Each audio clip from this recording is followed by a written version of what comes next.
So all eyes will be on that. And then it is Tesla CEO Elon Musk versus OpenAI counterpart over which AI is the best. Is it ChatGPT or Grok? And we will give you the answer. And back home with just less than a month to go for the India-Pakistan match, a prominent cricketer in fact has broken his silence, saying blood and water cannot flow together. This is trending and I'm Akanksha Khajure. Let's get started.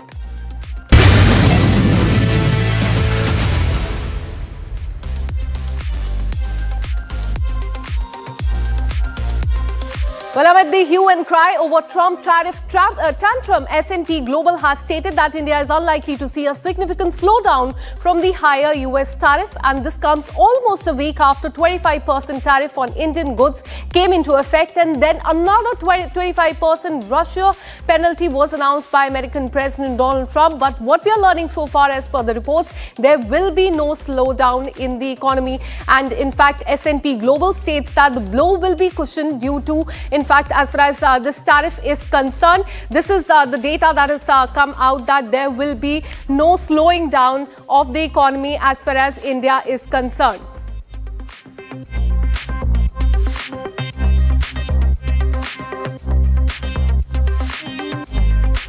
Well, it shows that the blow will be cushioned due to exemptions from electronics, especially the smartphones and the pharmaceuticals, while India's export exposure to the United States is limited to about 2% of the GDP, and this is what S&P Global states. Joining me live is Kishore Subramaniam, who's a financial expert, joining us live on this broadcast. Now, looking at the markets as well, we are in fact getting to know that there will be no effect on India as far as the tariff is concerned. How would you read into this? Good evening. My reading is very simple. The markets have given the result. There is no impact on it currently. Whatever minimal impact happened on April 2nd happened for the initial jolt. But after a certain point, if you increase the tariff beyond the ability of transaction, that particular value of business is going to go off. So you look at the mathematics, it's very simple. $86 billion, out of which 50% tariff will impact about $50 to $60 billion. The overall GDP exposure is less than 0.5 to 1%. I don't think so it's going to be an impact. Yes, it's a big number on India's $840 plus billion export. We are trade positive, surplus on that and not trade deficit. This 63 we will have to look at FTAs with other countries, specifically Britain or Europe. But what is important to note that the market had discounted this earlier, and this has no sense to it. For example, you impose a 25% tariff, the business is gone. Now then you increase it from 25 to 50, 500, 5,000, it doesn't make a difference. So I don't think so the Indian economy is going to suffer this. It's a very resilient economy. We need not forget that when America used to impose sanctions on us post-Pokhran in 98, we had a $5 billion reserve. When we had the guts to face them. Today we have a $700 billion reserve, the world's fastest growing GDP, one among the lowest in inflation, the most populated country, the largest consumer market, stable governance, the largest democracy. I think it's not time that a bully can work with India. We are going to stand firm in our ground, and US will turn back. And I eventually believe the American statement that TACO will play out even in this case. Absolutely. And I want to understand from you, on one hand, the markets are not bothered about the Trump tariff, 50% Trump tariff. But on the other hand, there are reports that there are several exporters from smaller cities like Agra, and there are several towns in Andhra as well. And these are, as per the reports, which are now facing the brunt of the Trump tariff because they are in fact being subsided by the other players in the market as far as their product is concerned. See, there are a lot of exporters who will face the brunt. Okay. Right. For example, let's take textile as an industry. Now, the entire South Tamil Nadu, which is the Tirupur and Coimbatore belt, will be impacted. There is no giveaway on that. And textile as an industry is the second largest employer in terms of an industry after real estate. So that impact cannot be denied. We can't brush it under the carpet and saying that whatever happens to our businesses.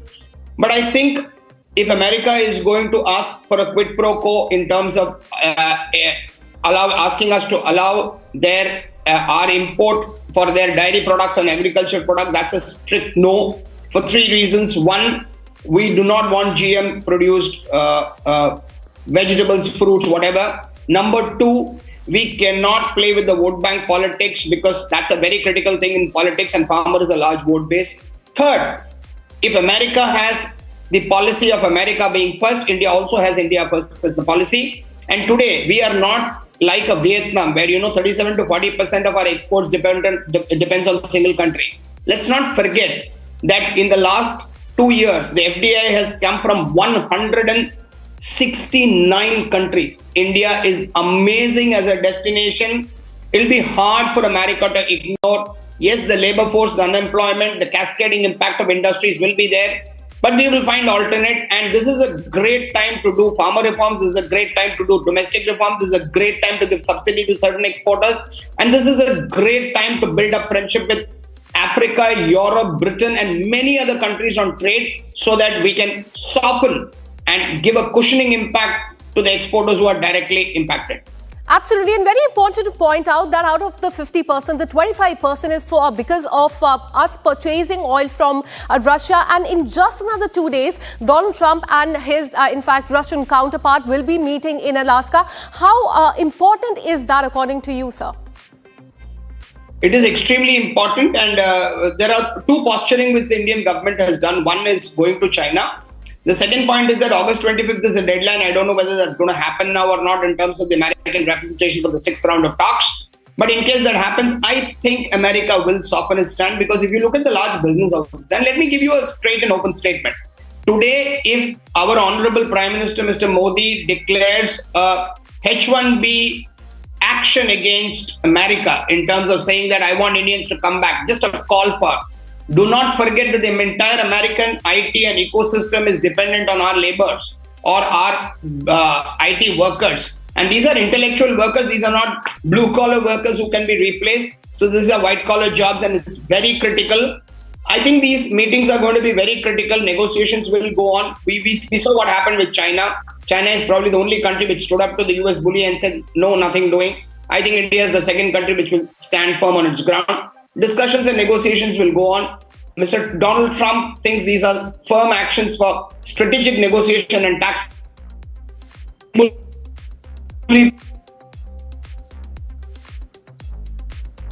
Absolutely, sir. But for the better clarity of yours, could you explain to us how our Indian market has reacted to Donald Trump's imposing 50% tariff on us in the last 15 days? How the markets have, in fact, because there are reports that it has been okay. There's been not much effect of the announcement. But could you just put that into perspective?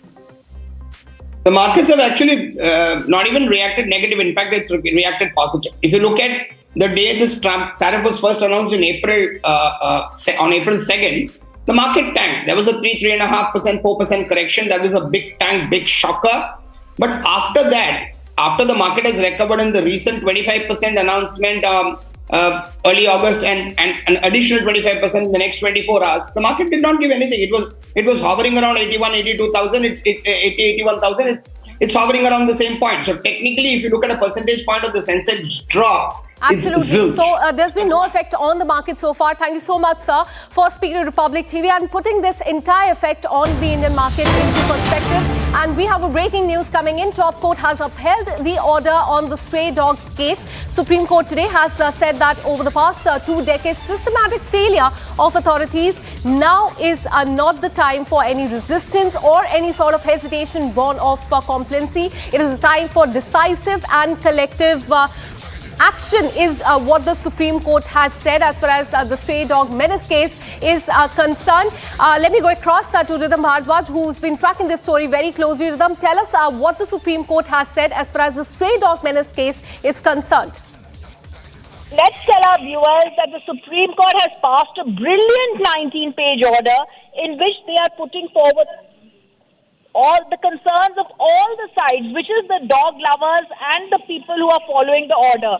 In fact, the Supreme Court, I believe, has also gone into details and seen the pain that has been there of the dog lovers. It's an order that the Supreme Court goes into with a very humane passion. I think it's a 19-page order that I was reading to. Page 7 says this exercise we have taken is not a casual matter. The burning issue as we've embarked is not driven by a momentary impulse. So to everyone out there who is talking about the rights of stray dogs, taking to the streets, there is celebrity action going on, the Supreme Court says it is only after the deepest of deliberations and having reached the firm conclusion about the systematic failure of the authorities over the past 2 decades to address an issue that strikes in the heart of public safety, we have decided to take the matter in our hand. A brilliant order where the Supreme Court says it is time for collective action. They say if we fail to act with urgency, we risk allowing yet another 2 decades to slip into the ledger of neglect, leaving future generations to inherit the same problems. They then say streets should not prove to be vulnerable places. They say we are at pains to take cognizance of the experience of visually impaired people, young children, elderly, who are from humble background, who are not able to afford even a day's meal, the visually impaired who are susceptible to the threat of these dogs, the concerns of elderly people being attacked by rambunctious dogs. They've passed an order where they say we don't want a divide to be created between animal lovers and people indifferent towards animals. What they are trying to say is this is clearly something that where the Supreme Court says we are directing authorities to ensure there is no overcrowding of the shelters, we're also saying there has to be progressive exercise. There need to be more dog shelters. All authorities have to maintain the record of the daily stray dogs. So they are going into great detail in a 19-page order. I think they've understood that there is celebrity dog, people who are talking about the celebrities talking about dogs. There's active dog, stray dog protests that have broken out. And Supreme Court is saying we understand that. There's a helpline going to be created. The stray dogs should be captured, sterilized, dewormed, and immunized. They're saying all that, and they're saying we want all of this to be happening. They've, of course, given directions which we had broken earlier, but said start rounding up the stray dogs from localities of Delhi, Ghaziabad, Noida, Faridabad, Gurugram, and the outskirts. They've given details where they say in no circumstances should these stray dogs after their relocation be once again released back into the streets. They said the stray dogs, once they are captured, should continue to be, kept where they are. And they're saying any hindrance to or obstruction that may be caused by any organization to the smooth, effective implementation will be viewed as contempt of the court. So this is an ongoing exercise. They say we're going to right now not have any entertained intervention application, but they've also said that this is only being done keeping in mind that the judiciary must not assume or take on the coloration of the prevailing popular sentiments of the time, for its role is not to echo the passions of the moment, but to uphold the enduring principles of justice. They've also said the judiciary bears the solemn responsibility to possess the courage and strength to remind the people of truth they may not like or prefer to hear. Absolutely, and Supreme Court also mentioned that this is not a time for resistance or any sort of resistance as far as the case is concerned. But Rhythm, as far as we are seeing on the ground, there's been massive protests, not just in the national capital, but across the country as well. And not just the local people, but celebrities are also coming out. But Supreme Court here saying that this is not the time for resistance or any sort of hesitance as far as this case is concerned. I think what the celebrity activism needs to realize is the Supreme Court is, like it said, trying to take on as the guardian of the rights, bear the solemn responsibility to possess and the courage and the strength to remind the people of the truth they may not like or not prefer to hear. So this is something that the Supreme Court is saying because they've gone into great details to talk about the deaths, the babies that are being killed by stray dogs, the visually impaired people and the bites that they're getting because of stray dogs. And the Supreme Court is saying that we're doing this because 2 decades of no work has been done by authorities. Therefore, it's time to pull them up and to ensure that our future generations don't inherit the same kind of neglect. When the Supreme Court, in all its wisdom, makes a law like this, it is only doing this to ensure that future generations are safe. They've gone into details and seen what's been happening across India and giving out these directions. They say we are conscious about the genuine stray dogs that many stakeholders share. We urge them to come forward, become a part of this exercise, volunteer their valuable time, their resources towards the proper functioning of such shelters. It's a time that's actually there for collective action, like the Supreme Court said. This is not some divide between animal lovers and people indifferent to stray dogs. This is people coming together to ensure there are better and better facilities for the dog shelters, and all of them can contribute in that manner. Absolutely. Thank you so much for all the details. We'll keep coming back to you for more on this. Now, shifting our focus amid the trade war raked by Donald Trump, External Affairs Minister S. Jaishankar will meet Russian Foreign Minister in Moscow on August 21st for the key talks aimed at strengthening the bilateral relationship and the cooperation between India and Russia. This will be the second high-profile visit from India in the recent weeks following National Security Advisor's visit to Russia last week. Now, External Affairs Minister will be in Russia. India is stepping up engagement with Moscow amid rising tensions with the United States over the oil imports, and that is why 50% tariff has been imposed by the United States. And meanwhile, US President Donald Trump and Russian President are all set to meet on Friday, that is August 15th in Alaska. Their complicated relationship will be put to test at the summit, where the two leaders who claim to admire each other will seek to outmaneuver one another over how to end the Russia invasion of Ukraine. In fact, this is a crucial meeting that we will keep our eyes on. Now let me go across to our guest joining us live from Moscow. Nikta, thank you so much for speaking to Republic TV. Now, in just another 2 days, US President Donald Trump and the Russian counterpart Putin will be meeting in Moscow. And just a week later after that, External Affairs will be meeting, Indian External Affairs Minister will be meeting with his Russian counterpart. How important are these meetings, keeping in mind the Russia-Ukraine war that has been going on, and also the tariff war on the other side that is underway? Of course, this meeting is a good step forward because United States finally recognized that it is a part of the conflict, that they started this war, and they are to discuss ways to finish it. I'm not sure that this meeting exactly will. Come back to that story. We have a breaking news coming in. As far as AI 2521 Delhi to Patna, it reported a hard landing at the Patna airport at 6:18 p.m.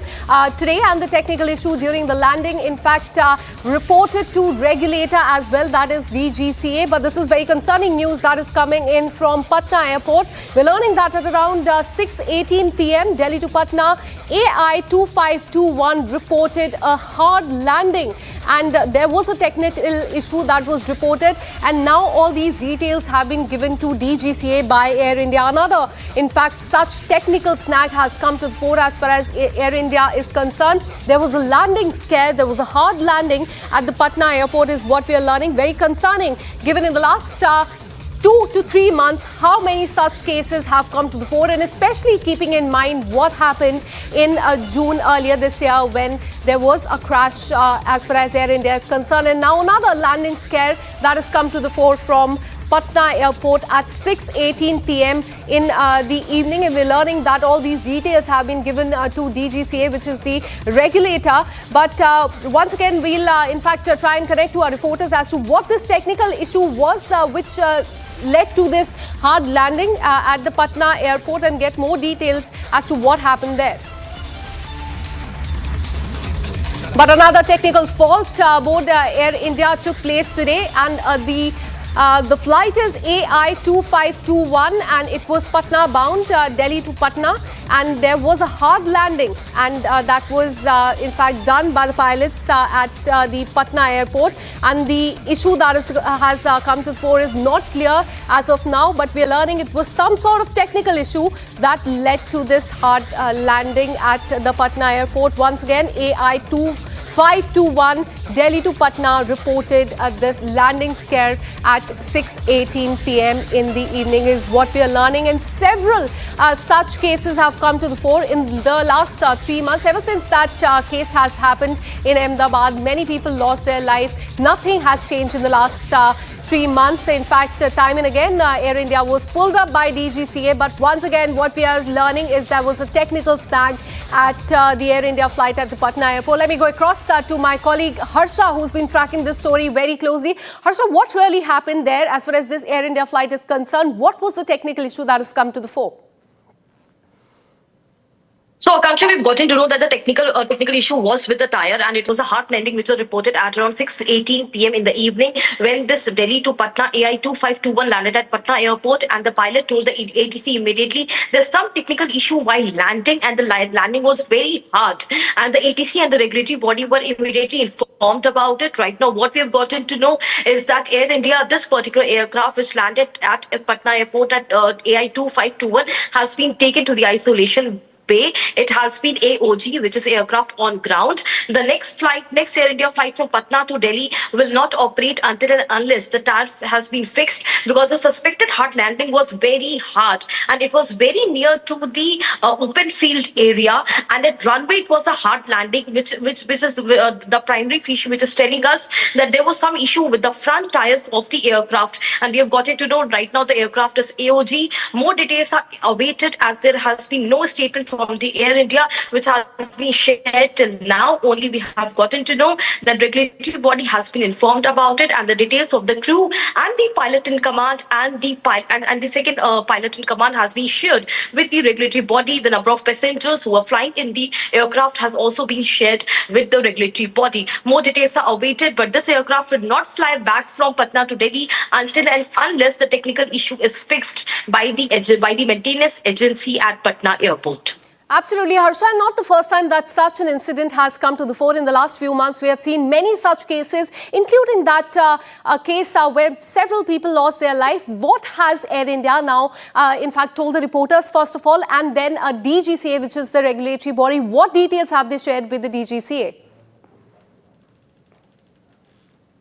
So, Akanksha, this is right now. Immediately, the information has come out. Only the regulatory body has been shared with the initial information that this entire issue has happened. But apart from that, the statement from Air India has not came out yet. We have also approached Air India Copcom department for an entire detailed statement from Air India, but nothing has been shared as of now. Right now, because the flight only landed in the evening, late in the evening at Patna airport. So more details are awaited. We only know that the aircraft right now is AOG, which is aircraft on ground. It has gone for maintenance and repairing. And until and unless the technical snag in this particular aircraft will not be fixed, it will not be given heads up to go back to Delhi. And also, Kausha, as you rightly mentioned, in this year only we have seen several technical snags in the Air India, and especially after AI 171 crash, continuously the snags and technical issues are being reported from Air India aircraft, and also this after 30% of the aircrafts have been grounded in the entire country by Air India. Then we are witnessing still such snags coming out in the Air India aircraft, which raises serious concerns of the passenger safety. Back to you. Absolutely. In fact, this is another case that has come to the fore as far as Air India is concerned. We'll try and get more details on that. But another scary landing that was reported at the Patna airport because of the technical snag. And with this, we're taking a very short break. This is all we could pack for you in this bulletin of Trending at 7:30. We'll be back tomorrow with more such stories. Till then, keep watching Republic TV. Good night.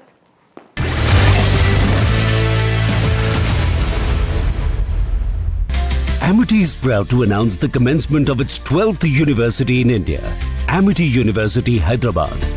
At the prime location of AeroCity Hyderabad Airport, has a strong focus on high-end research with brilliant students and distinguished faculty who share our mission to change the world together. To apply for this year's session, visit amity.edu/Hyderabad. Play it your way. Sarah, this is your space, play it your way.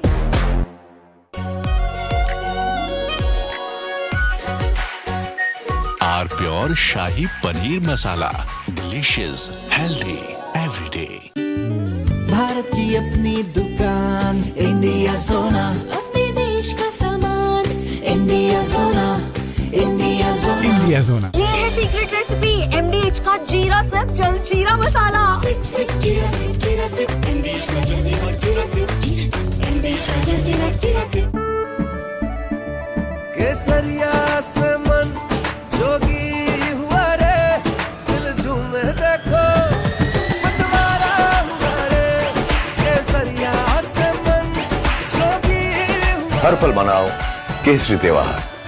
विमल, बोलो जुबान केसरी। आर pure सूजी pasta उबालो मिलाओ और खाओ 8 minute में तैयार। क्या टेस्ट है सबका राजा आर प्योर मसाला। पैसा लगाना है तो सेंचुरी प्लाई क्लब प्राइम पे लगाओ। डूबेगा नहीं, जलेगा भी नहीं, कोई खा नहीं जाएगा, धोखा नहीं देगा, ऊपर नीचे भी नहीं होगा, सेफ रहेगा, सिक्योर्ड भी, मिनिमम 30 साल का रिटर्न देगा। अब इससे बेटर इन्वेस्टमेंट है तो बताओ। सेंचुरी प्लाई क्लब प्राइम, रहो बेफिक्र।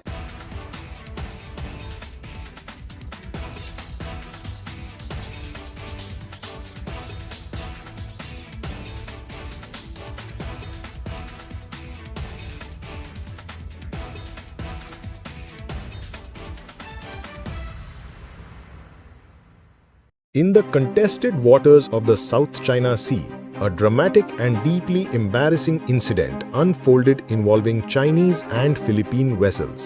The Chinese Coast Guard vessel CCG-3104, originally a repurposed PLA Navy 056 class corvette, collided with the PLA Navy's guided missile destroyer Guilin during a high-speed maneuver intended to block Philippine Coast Guard ships. The collision occurred as the CCG-3104 aggressively pursued the Philippine vessel BRP Suluan, which was engaged in a routine resupply mission to support Filipino fishermen operating near Scarborough Shoal, a flashpoint in the ongoing territorial dispute. The CCG-3104, though technically a law enforcement vessel, is militarized and routinely deployed for monitoring, blocking, and intimidation missions. Guilin 164, a heavily armed warship, was present to reinforce China's presence and provide backup in case of escalation. On the Philippine side, BRP Suluan and PMP Suluan 4406 were conducting a peaceful humanitarian operation.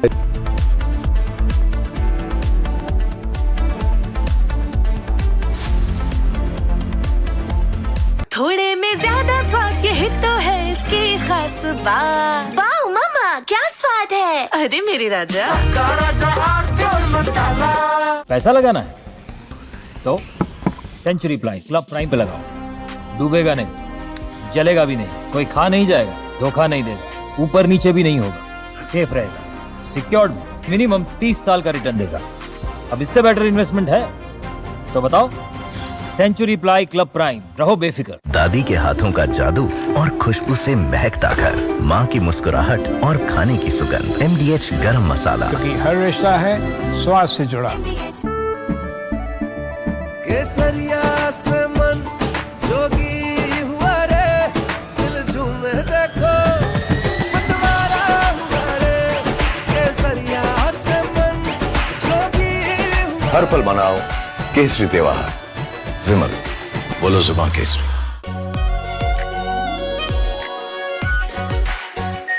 Are pure shahi paneer masala, delicious, healthy every day.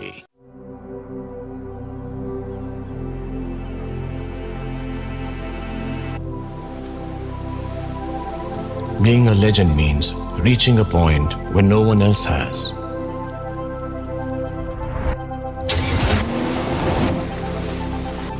To give others a dream worth chasing.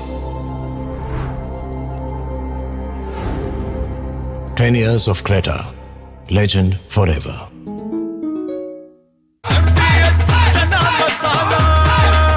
अब छोलिया हो या लोबिया, सफेद चने या काले चने, सब कुछ मजेदार बने।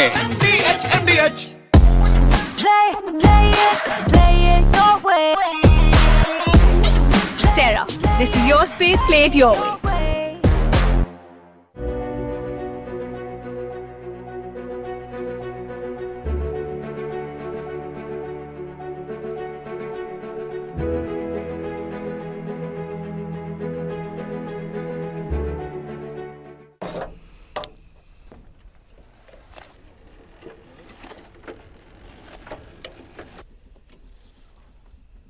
Ну, а чо ж тих два не поки? The current American president, he's traveled a very long and difficult path. There were hardships along the way, on his way to the White House. Ми захищаємо населення, щоб шахеди не залетіли нікому ні в хату, нічого від людей. Зараз на даний час дуже важко, тому що їх побільшало.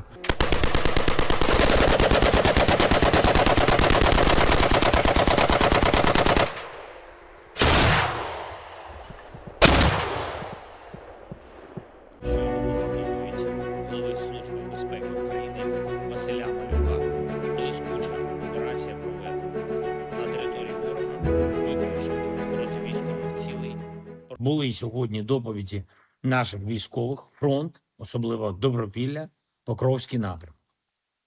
Зроблені там кроки, щоб виправити ситуацію. Я вдячний кожному підрозділу, кожному нашому воїну, які зараз знищують окупант. Позиції на Харківщині, позиції на Запоріжжі, позиції на Сумщині. Всюди ми стараємось забезпечити Україні саме такий захист.